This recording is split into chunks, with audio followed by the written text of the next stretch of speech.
भूर्भुवः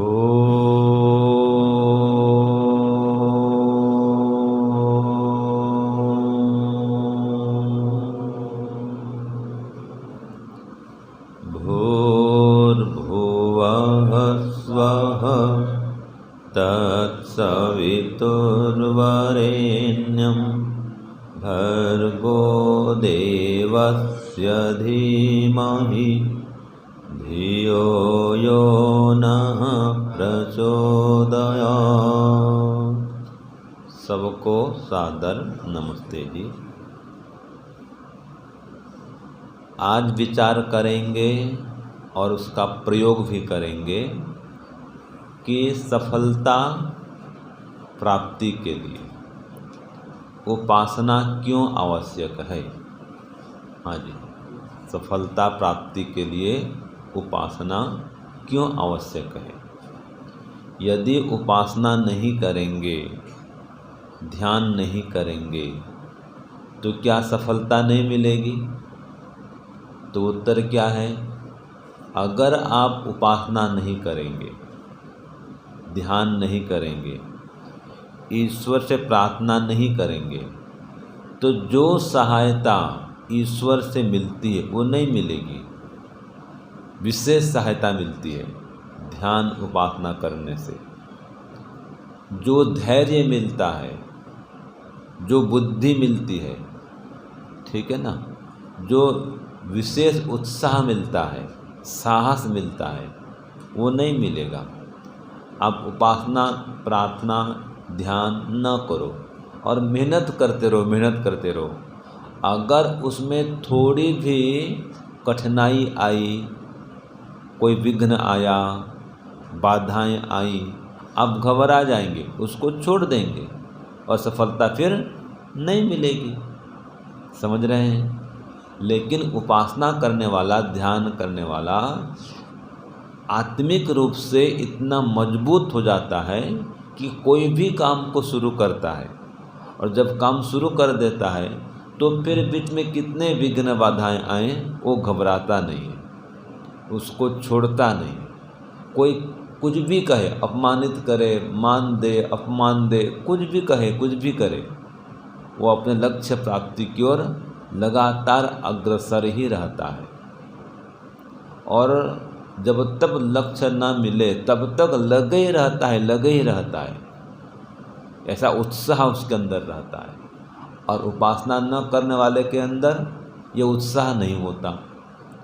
सहयोग नहीं मिला लोगों का, सोचता है भाई इसमें सहयोग नहीं मिल रहा है, इस काम को छोड़ दो, छोड़ देता है फिर। ठीक है ना? आपने देखा होगा कई लोग कई बिजनेस व्यापार बदल देते हैं। क्यों भाई? एक व्यापार में स्थिर होकर टिक नहीं पाते, ये कारण है। कोई भी कठिनाई आई, प्रतिकूलता आई, उसको नष्ट नहीं कर पाते, उसका समाधान नहीं कर पाते। लेकिन जो ध्यान करता है, उपासना करता है, उसको 3 विशेष चीज़ की प्राप्ति होती है। देखो, समस्याएं तो सबके जीवन में आती हैं, ठीक है, लेकिन ध्यान करने वाले के जीवन में कोई समस्या आए तो क्या करता है? सबसे पहले उपाय तो ये करता है कि वो समस्या का समाधान कर लेता है। और सफलता पाने के लिए ज़रूरी है ना? कोई समस्या आए उसका समाधान करो, उसका हल निकालो। तो उपासना करने वाला कोई भी समस्या आए, वो चाहे आंतरिक समस्या हो चाहे बाह्य समस्या हो, शीघ्रता से उसका समाधान निकाल लेता है। दूसरा है, अगर तुरंत समाधान नहीं निकलता है तो वो कुछ देर के लिए, कुछ समय के लिए या कुछ दिनों के लिए उसको टाल देता है। भाई अभी इसका कोई हल निकलने वाला नहीं, अब इसको ठंडे बस्ते में डाल दो, बाद में देखेंगे। और दुखी नहीं होता, खुश रहता है। ये समस्या है तो है। किसी का हाथ टूट गया और वो पट्टी लगती है ना जी, वाइट पट्टी लगाते हैं।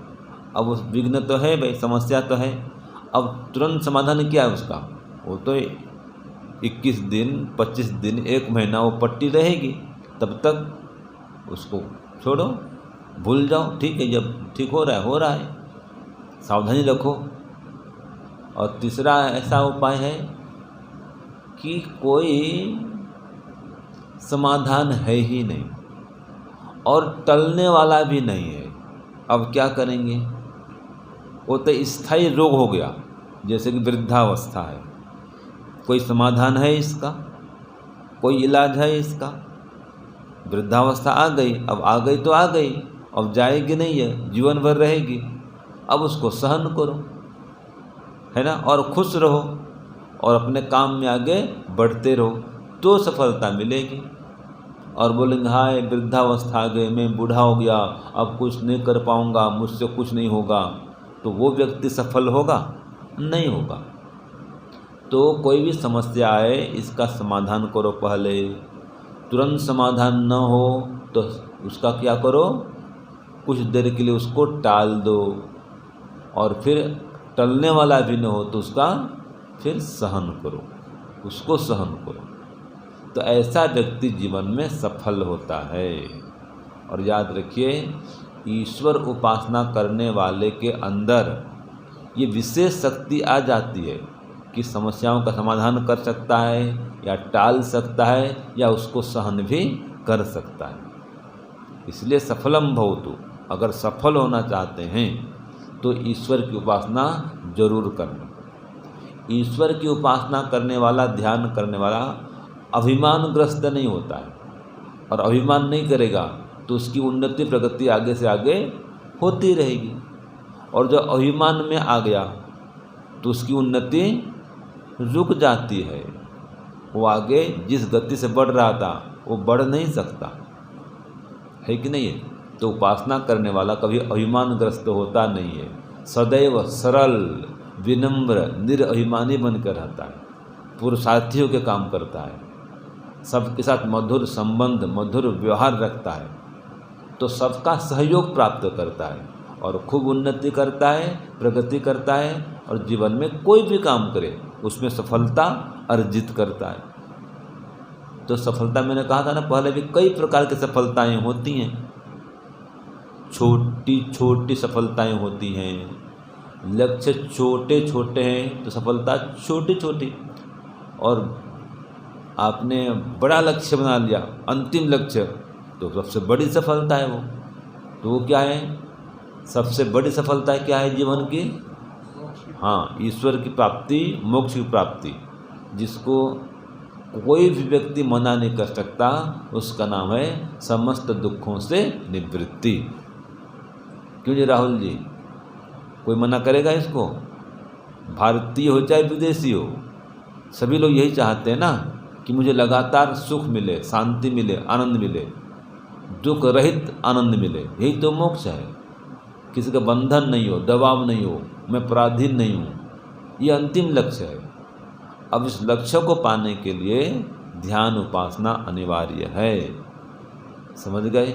तो कोई भी आप क्षेत्र में है, किसी भी क्षेत्र में है, तो इसलिए सुबह शाम ध्यान उपासना न मत छोड़ना। कोई व्यक्ति युवा है, बालक है, वृद्ध है, ये सब के लिए अनिवार्य है कि ध्यान उपासना जरूर करें। ध्यान उपासना से नई नई शक्तियाँ विकसित होती जाती हैं, ऊहा बुद्धि की प्राप्ति होती जाती है ना, और उसके लिए सारे दरवाजे खुले रहते हैं। वो बहुमुखी विकास कर लेता है, चहुमुखी उन्नति कर लेता है, और सफलता को प्राप्त कर लेता है। कितना ही दुख कष्ट आ जाए वो घबराता नहीं है, विचलित नहीं होता है, अपने लक्ष्य को पाने के लिए सतत प्रयत्नशील रहता है, उसको छोड़ता नहीं है। तो ऐसा व्यक्ति ही सफल होता है। एक सूत्र आता है योग दर्शन में, स तु दीर्घ काल नैरंतर्य सत्कारा सवितो दृढ़ भूमि। जो आप सफलता को पाने के लिए अभ्यास करते हैं, प्रयत्न करते हैं, वो लगातार करना पड़ेगा। 8 दिन छोड़ दिए तो नहीं होने वाला है। कोई काम सीखता है, एक होता है ना मिस्त्री काम सीखते हैं, गैरेज जाते हैं, गैरेज में 8 दिन काम सीखा, 8 दिन छोड़ दिया, फिर 8 दिन काम सीखा, फिर 8 दिन छोड़ दिया। ऐसे लगातार नहीं करता रहे तो क्या सीख पाएगा वो? नहीं हो पाएगा। आप रोटी बनाते हैं, 1 मिनट गैस चलाए, 1 मिनट गैस बंद कर दिए, फिर 1 मिनट गैस चलाए, 1 मिनट गैस बंद कर दिए। अब कोई रोटी, दाल, चावल, सब्जी पकेगी ऐसा करेंगे तो? क्यों जी? मैं लगातार गैस चलाऊं। तो ये है, लगातार और लंबे काल तक, जब तक कि वो लक्ष्य न मिल जाए, वो काम सिद्ध न हो जाए, तब तक, यहाँ पर यह है दीर्घ काल, अगर मोक्ष लक्ष्य कर दिया तो मोक्ष प्राप्ति तक ध्यान करते रहो, करते रहो।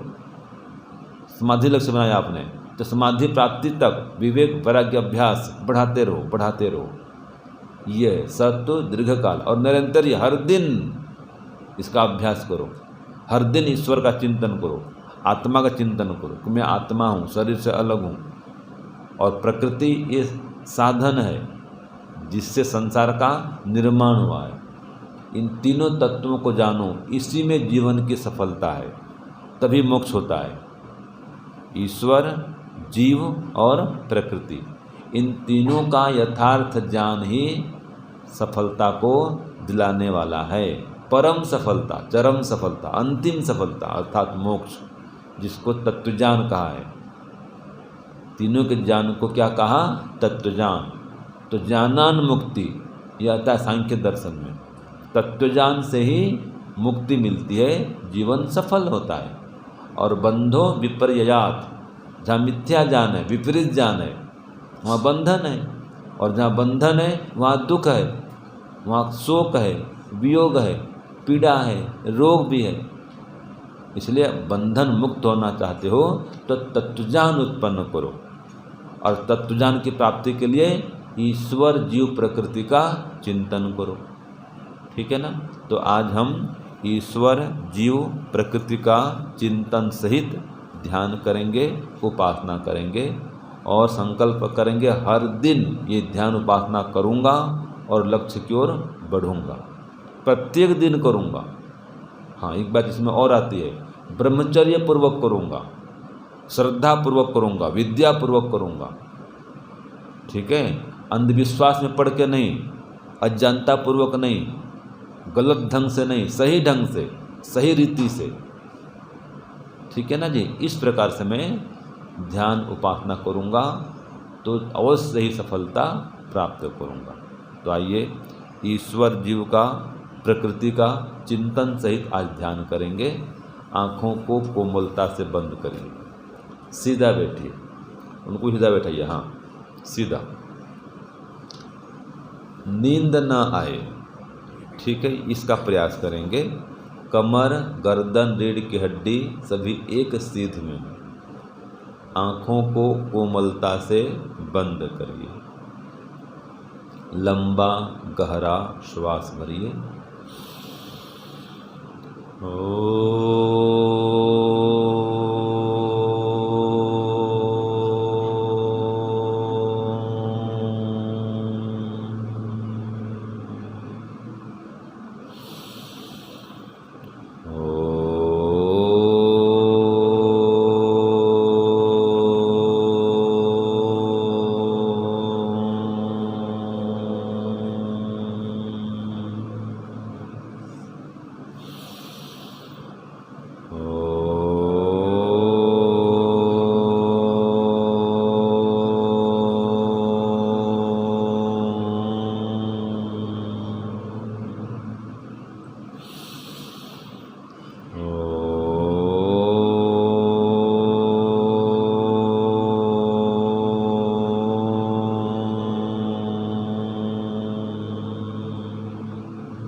हे ईश्वर, अब हम आपका चिंतन, गुणगान आरंभ करते हैं और आपके गुणों को धारण करके सदैव प्रसन्न रहें और जीवन में सफलता की ओर अग्रसर होवें।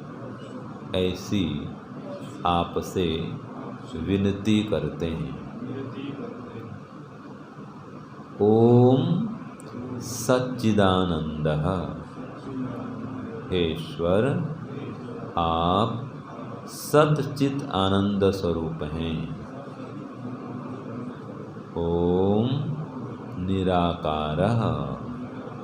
हे प्रभु, आप निराकार हैं।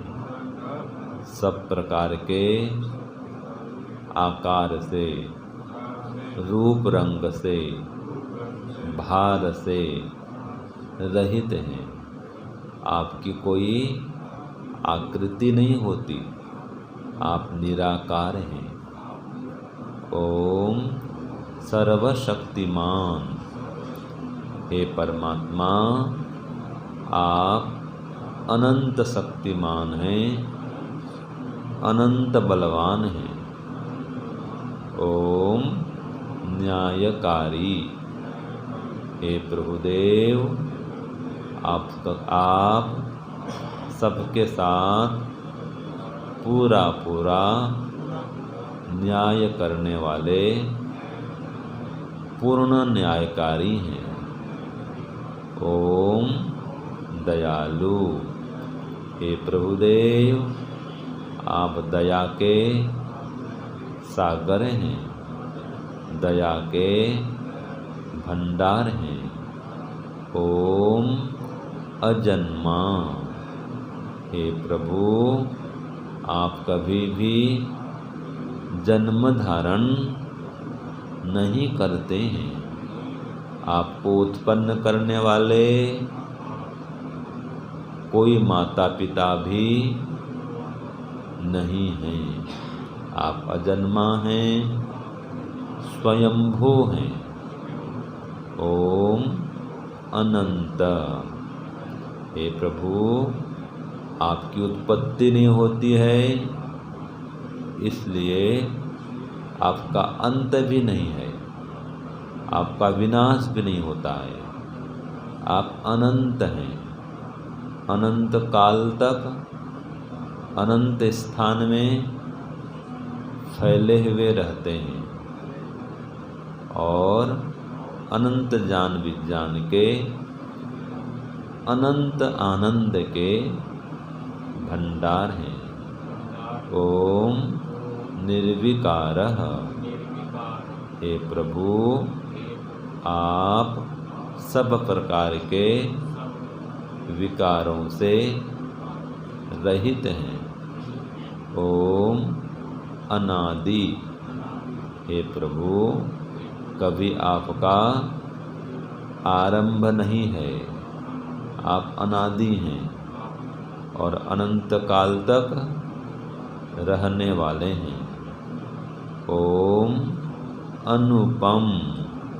हे प्रभुदेव, आप अनुपम हैं, क्योंकि आपकी उपमा के तुल्य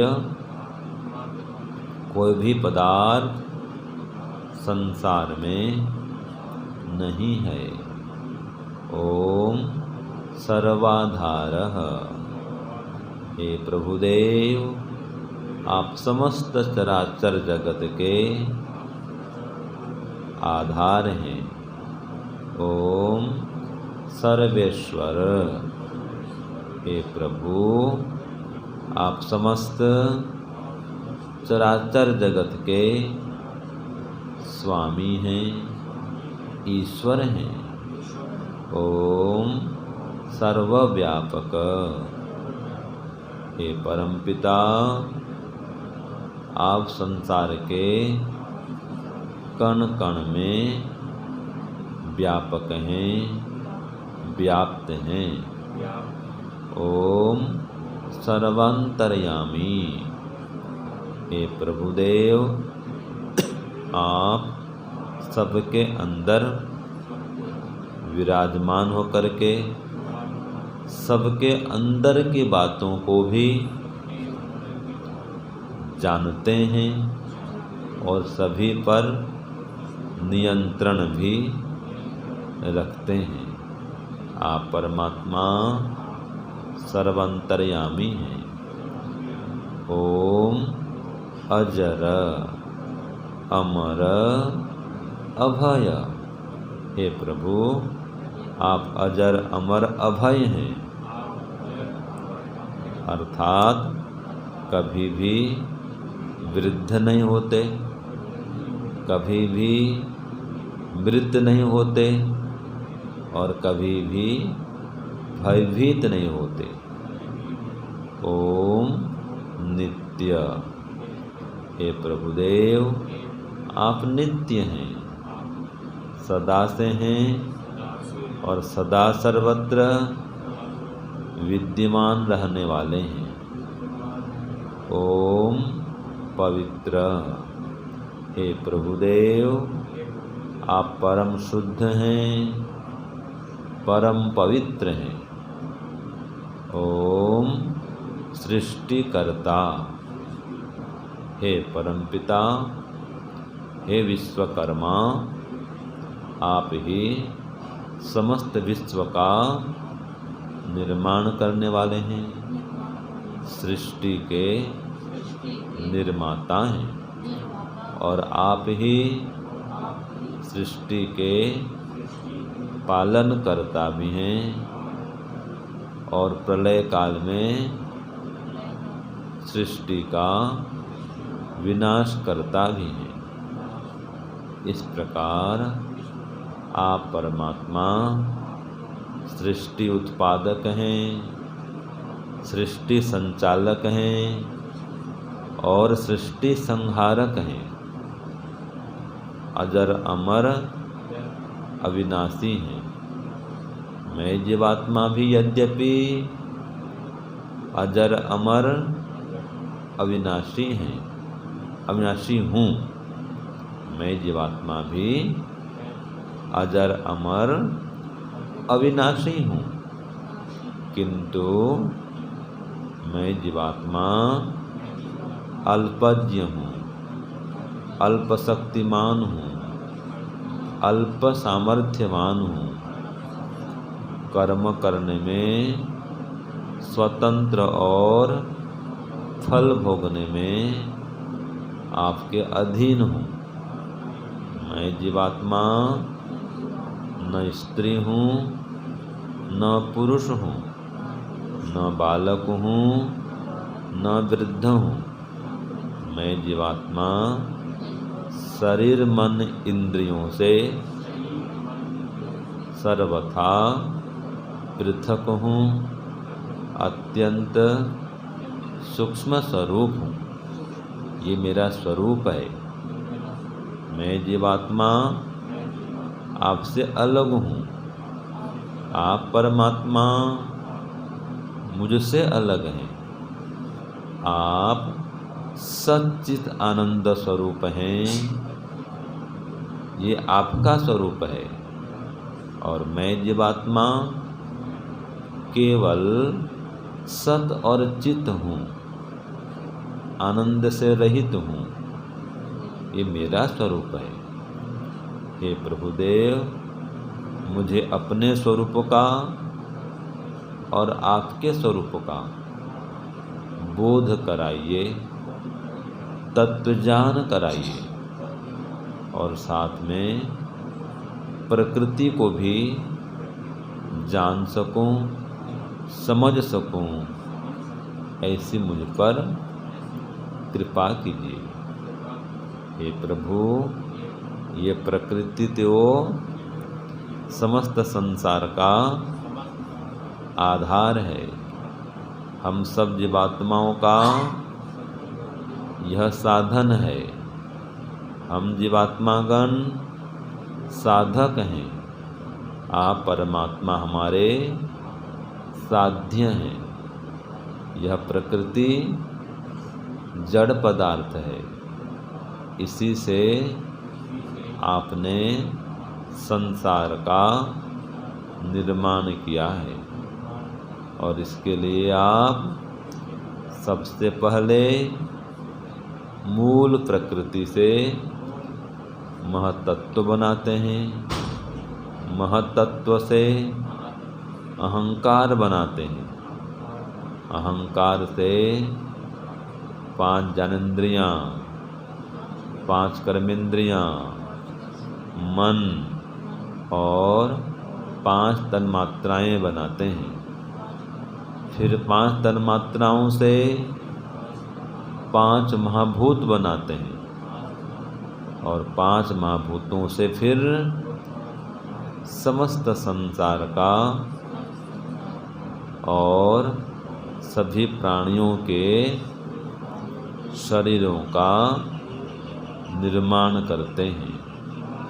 इस प्रकार आप परमात्मा में असंख्य गुण हैं। आप परमात्मा अनंत हैं, किंतु आपका मुख्य नाम ओम है। यद्यपि आपके अनेक नाम हैं, ब्रह्मा, विष्णु, शिव, शंकर, महादेव, गणपति, सरस्वती, लक्ष्मी आदि आदि आपके अनेक नाम वेदों में वर्णित हैं, किंतु आपका अपना नाम, आपका सबसे श्रेष्ठ नाम ओम है। और गायत्री मंत्र में, महामृत्युंजय मंत्र में आप ओम परमात्मा की ही उपासना है। इसलिए सर्वप्रथम हम इन दोनों मंत्रों से आपकी उपासना करते हैं। ओम भूर्भुवः स्वः तत्सवितुर्वरेण्यं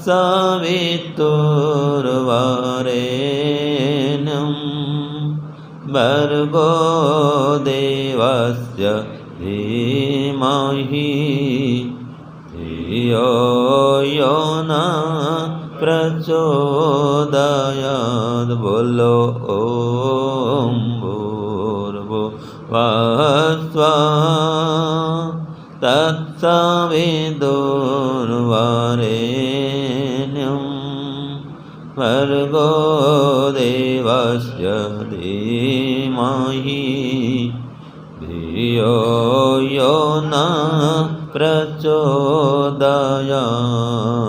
ओम भूर्भुवः स्वः तत्सवितुर्वरेण्यं भर्गो देवस्य धीमहि धियो यो न प्रचोदयात्।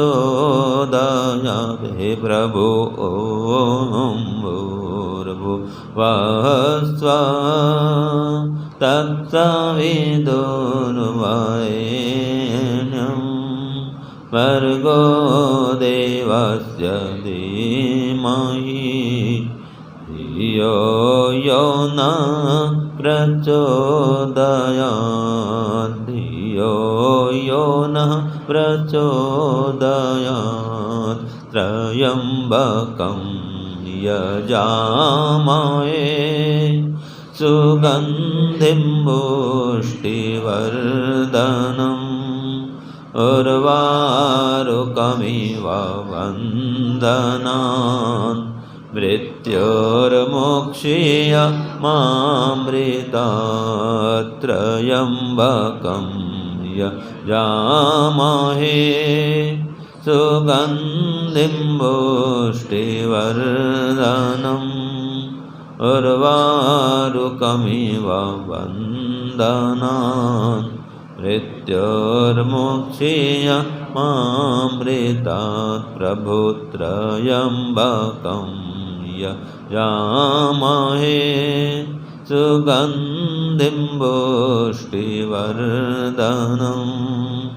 उर्वारुकमिव बन्धनान् मृत्योर्मोक्षीय मामृतात्।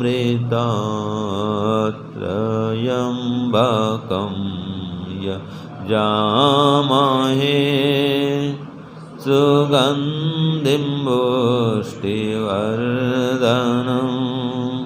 उर्वारुकमिव वन्दनान् मृत्योर्मुक्षीयमामृतात् मृत्योर्मुक्षीयमामृतात्। ओम।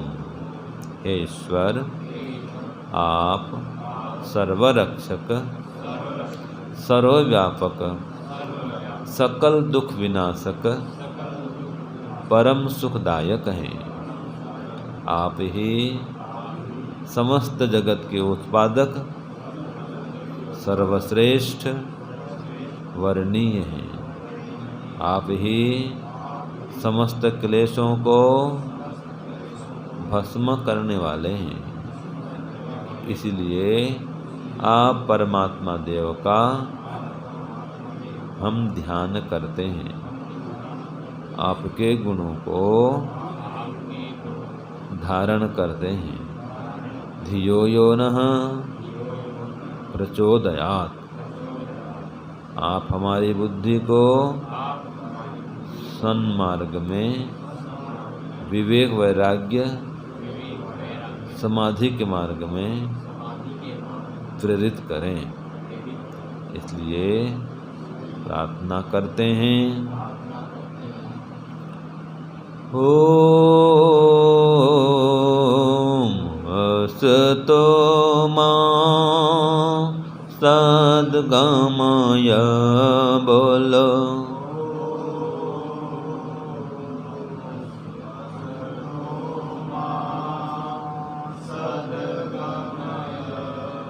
ओम असतो मा सद्गमय।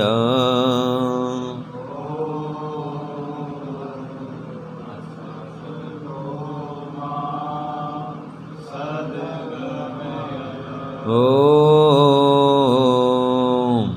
असतो मा सद्गमय।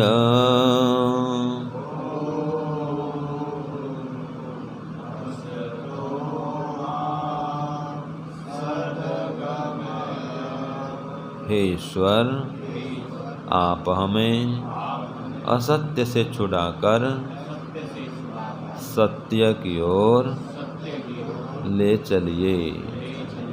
ओम तमसो मा ज्योतिर्गमय।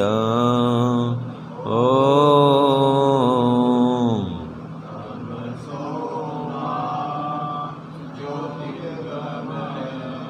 प्रभु तमसो मा ज्योतिर्गमय।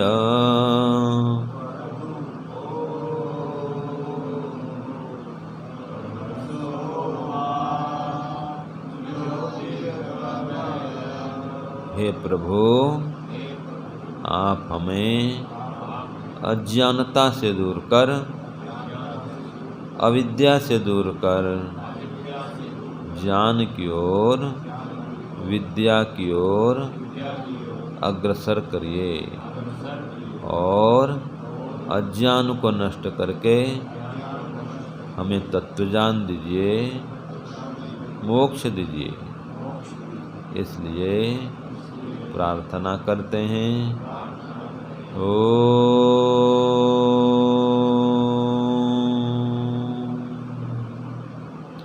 तमसो मा ज्योतिर्गमय। ओम तमसो मा ज्योतिर्गमय। ओम तमसो मा ज्योतिर्गमय। ओम तमसो मा ज्योतिर्गमय। हे ईश्वर, आप हमें अज्ञान से, अविद्या से दूर करके तत्व ज्ञान प्रदान कीजिए। और जन्म मरण के बंधन से मुक्त करके आपके मोक्ष पद को प्रदान कीजिए। अतः निवेदन करते हैं, ओम मृत्योर्मामृतं गमय।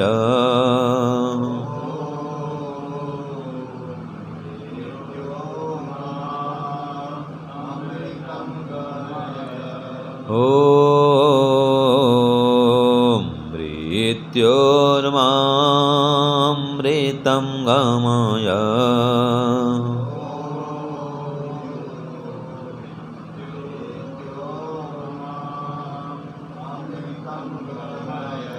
अमृतं गमय। अमृतं गमय। हे प्रभुदेव, आप हमें मृत्यु आदि समस्त दुखों से छुड़ाकर आपके मोक्षानंद को प्रदान कीजिए। ओम मृत्योर्मा अमृतं गमय। ओम तमसो मा ज्योतिर्गमय। ओम मृत्योर्मा अमृतं गमय। तमसो मा ज्योतिर्गमय। असतो मा सद्गमय। हे प्रभु, आप हमें मृत्यु दुख से छुड़ा दीजिए। आपके अमृत पद को प्रदान कर दीजिए और इसके लिए हमारी अविद्या को, मिथ्या ज्ञान को नष्ट कराइए। हमें सत्य, अहिंसा, अस्तेय, ब्रह्मचर्य, अपरिग्रह, शौच, संतोष, तप, स्वाध्याय, ईश्वर प्रणिधान, इन यम नियमों से युक्त कराइए और आपके ध्यान में मग्न कराते हुए आपके मोक्षानंद का पान कराइए। इसलिए आपसे बारंबार आनंद की याचना करते हैं। ओम आनंद। ओम ओम आनंद।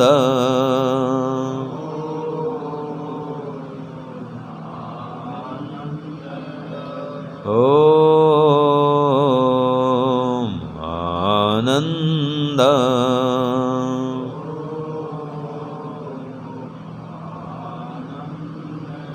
आनंद। आनंद। हे ईश्वर, आप आनंद स्वरूप हैं, अर्थात समस्त दुखों से सर्वथा सर्वदा पृथक रहते हैं। हे नाथ, हम पर भी कृपा कीजिए और हमें समस्त दुखों से दूर कराइए। इसलिए प्रार्थना करते हैं, ओम आनंदः। ईश्वर, आप आनंद स्वरूप हैं, हमें भी आनंद दीजिए। अब इसका मानसिक ध्यान करेंगे। शरीर शांत, वाणी भी शांत, मन भी शांत। श्वास को देखिए, श्वास अंदर जाए तो बोलेंगे ओम आनंदः, श्वास बाहर आए तो प्रार्थना करेंगे हे ईश्वर आप आनंद स्वरूप हैं, मुझे भी आनंद दीजिए। मन ही मन ध्यान करिए, उपासना करिए।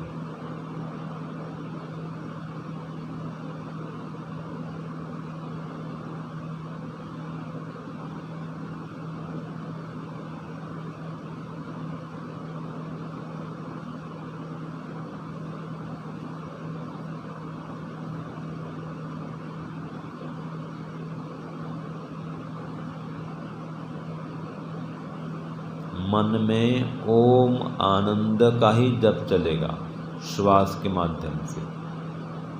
सब जगह सावधान रहें, नींद न आए, सीधा बैठें, ध्यान में मग्न हुए।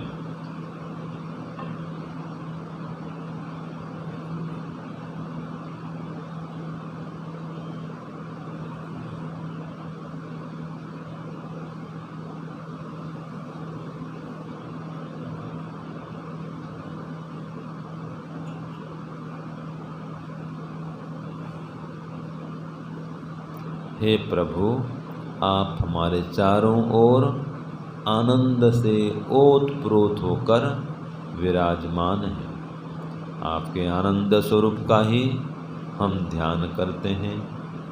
हमें आपके आनंद की अनुभूति कराइए, आपके आनंदमय उपस्थिति का बोध कराइए, आपके दिव्य स्वरूप का साक्षात्कार कराइए, आपके आनंद स्वरूप का साक्षात्कार कराइए और हमें समस्त दुखों से तार दीजिए। यही हमारे जीवन का लक्ष्य है भगवान, और इसी में जीवन की सफलता है। इसलिए हमें पूर्ण सफलता दिलाइए, समस्त दुखों से छुटकारा दिलाइए और आपके परम आनंद का पान कराइए। अतः अब हम मानसिक रूप से ओंकार ध्यान में मग्न होते हैं। अब केवल ओम का ध्यान। श्वास को देखिए, श्वास अंदर जाए तो ओम, श्वास बाहर आए तो ओम। दोनों आंखों के बीच में धारणा बना करके रखिए। मन में मंत्र हो, मंत्र में मन हो। मानसिक ध्यान, ओंकार ध्यान, मन ही मन करिए। श्वास अंदर जाए तो ओम, श्वास बाहर आए तो ओम। फिर श्वास अंदर जाए फिर ओम, अंतिम में बाहर आए श्वास तो फिर ओम। और भावना बनाएंगे, हे ईश्वर आप सर्वत्र व्याप्त हैं, मेरे चारों ओर विराजमान हैं, प्रकाश के समान, वायु के समान विद्यमान हैं। ये अनुभूति का प्रयत्न करिए, मन ही मन ध्यान करिए।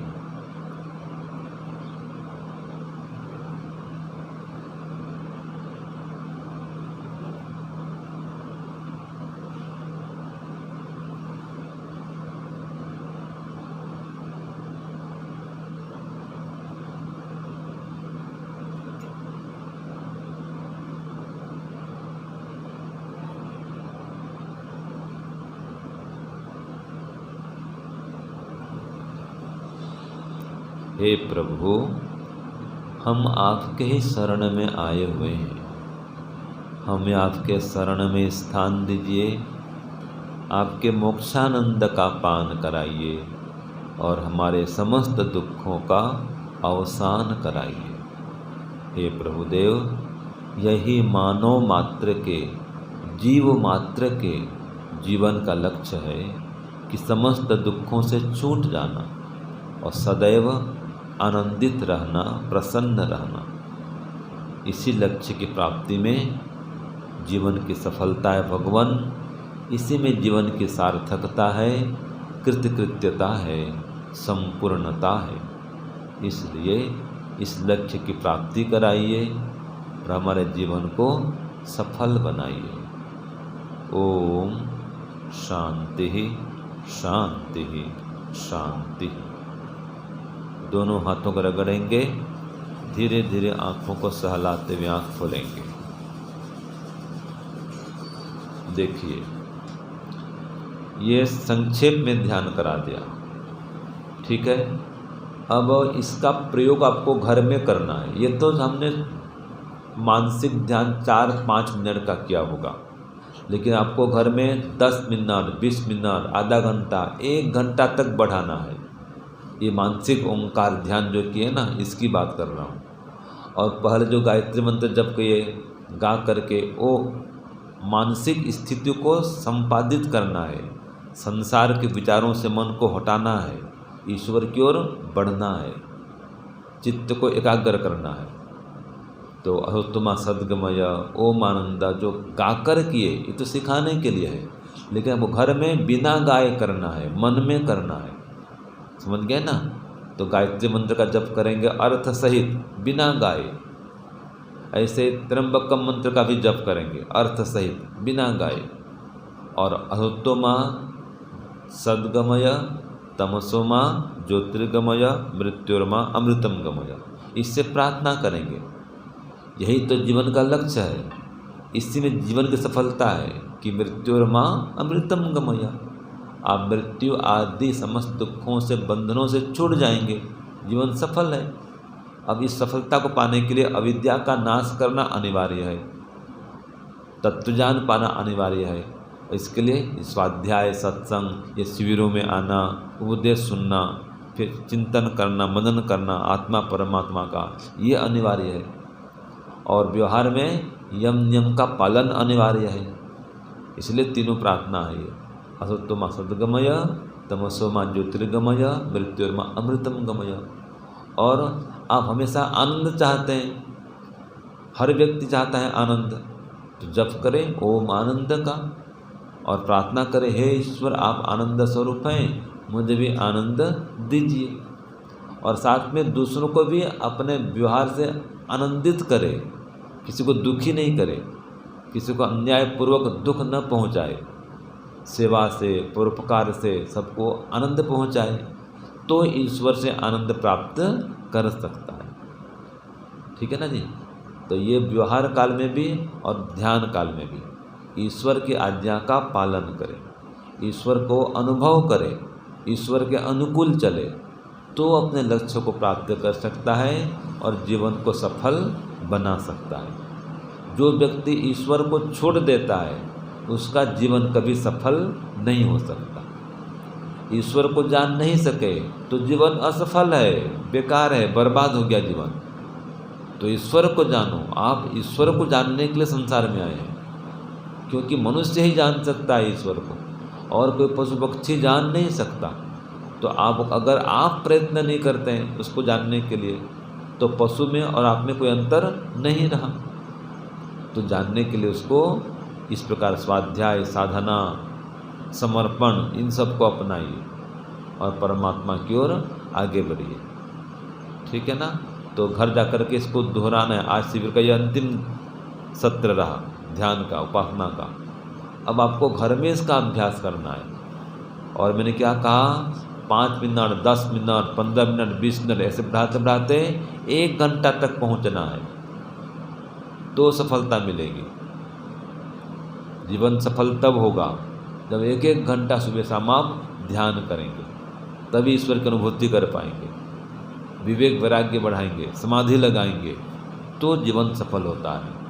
खाली धन कमाने से जीवन सफल नहीं होता, धर्म भी चाहिए, ध्यान भी चाहिए। ठीक है जी? तो ये आपका ये सत्र भी पूर्ण हुआ। ओम शांति शांति शांति। सर्वेभ्यो नमः। सबको सादर नमस्ते।